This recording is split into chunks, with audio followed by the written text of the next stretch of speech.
Question 1. What is the primary objective of artificial intelligence, AI, as a broad field of computer science? Option A. To develop systems that can only perform repetitive tasks without human intervention. Option B. To create machines that can perform tasks traditionally requiring human intelligence. Option C. To replace all human jobs with automated systems. Option D. To solely focus on statistical data analysis and reporting. The correct answer is to create machines that can perform tasks traditionally requiring human intelligence. Here's the explanation. The study material states, the core objective of AI is to enable systems to reason, learn, perceive, understand, and interact with the world in ways that mimic or even surpass human cognitive abilities, which aligns with creating machines that perform tasks traditionally requiring human intelligence. Question 2. Which of the following is not explicitly listed as a key feature or component of AI systems in the provided study material? Option A. Learning. Option B. Problem solving. Option C. Data visualization. Option D. Natural language processing, NLP. The correct answer is data visualization. Here's the explanation. The key features components section lists learning, reasoning, problem solving, perception, natural language processing, NLP, computer vision, knowledge representation, planning, adaptability, and autonomy. Data visualization is not listed as a core component of AI systems itself, though it may be used in AI development or analysis. Question 3. In the typical life cycle of an AI system, what is the crucial step that immediately follows? Model training and precedes deployment and inference. Option A. Data collection and preparation. Option B. Model evaluation. Option C. Algorithm selection. Option D. Continuous monitoring. The correct answer is model evaluation. Here's the explanation. The How It Works section outlines the life cycle as data collection and preparation to algorithm selection, and model training to model evaluation to deployment, and inference to monitoring and retraining. Model evaluation directly follows model training. Question 4. Which of the following statements accurately describes the fundamental difference between narrow AI and general AI? Option A. Narrow AI is focused on ethical implications, while general AI is focused on performance. Option B. Narrow AI can learn any task a human can, whereas general AI is limited to specific tasks. Option C. Narrow AI is task-specific and currently exists, while general AI is hypothetical and possesses human-level cognitive abilities across a wide range of tasks. Option D. Narrow AI requires deep learning, while general AI relies solely on traditional machine learning algorithms. The correct answer is narrow AI is task-specific and currently exists, while general AI is hypothetical and possesses human-level cognitive abilities across a wide range of tasks. Here's the explanation.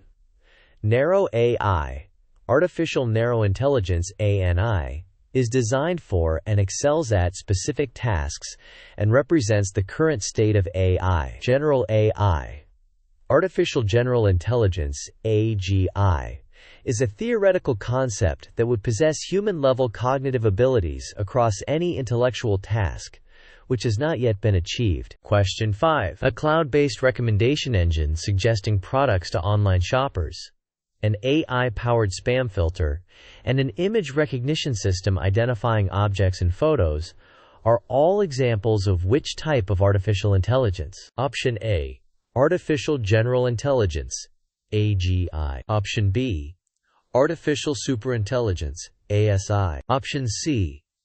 Artificial narrow intelligence, ANI. Option D. Cognitive computing.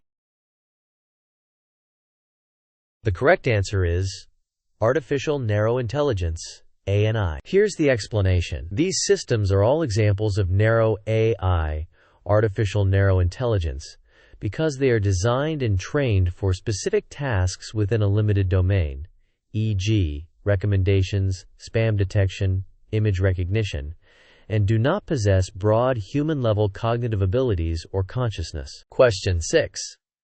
When preparing for a cloud certification exam, an exam tip states that AGI, as a distractor, is common. Which of the following scenarios would be an example of an AGI-like feature that would likely be an incorrect option in a question about current cloud AI capabilities? Option A. An AI system that can dynamically adjust its learning rate to optimize a neural network for image classification. Option B.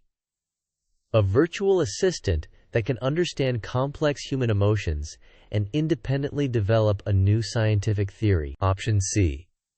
A machine learning model that predicts customer churn based on historical data. Option D. A natural language processing service that translates text between dozens of languages. The correct answer is, quote, a virtual assistant that can understand complex human emotions and independently develop a new scientific theory. Here's the explanation. Understanding complex human emotions, possessing common sense, and independently developing new scientific theories are examples of broad, human-level cognitive abilities and creativity that characterize general AI, AGI, which does not currently exist. The other options describe capabilities of existing narrow AI systems that are commonly deployed in cloud environments. Question 7. Which type of machine learning is characterized by training on labeled data to predict discrete categories or continuous values? Option A. Unsupervised learning. Option B. Reinforcement learning. Option C. Deep learning. Option D. Supervised learning. The correct answer is supervised learning. Here's the explanation. Supervised learning uses labeled data sets, where each data point has a corresponding answer or target to train models for tasks like classification, discrete categories, or regression, continuous values. Question 8.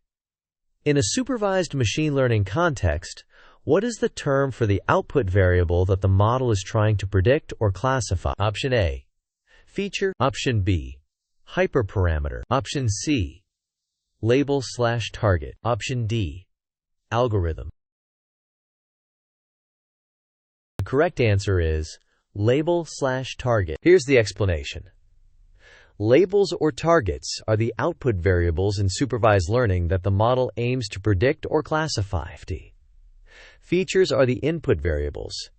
Hyperparameters control the learning process. And algorithms are the mathematical procedures that learn from data. Question 9.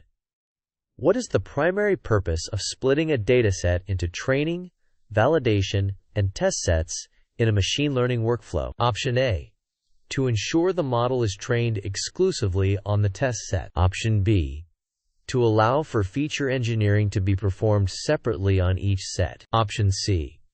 To prevent data leakage and provide an unbiased evaluation of the model's generalization capabilities. Option D.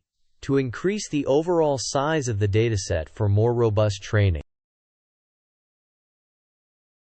The correct answer is, quote, to prevent data leakage and provide an unbiased evaluation of the model's generalization capabilities. Here's the explanation. Data splitting ensures that the model learns from the training set, is tuned using the validation set, and then receives a final, unbiased performance assessment on the completely unseen test set, which accurately reflects its ability to generalize to new data. Thanks for watching. Please subscribe to my channel.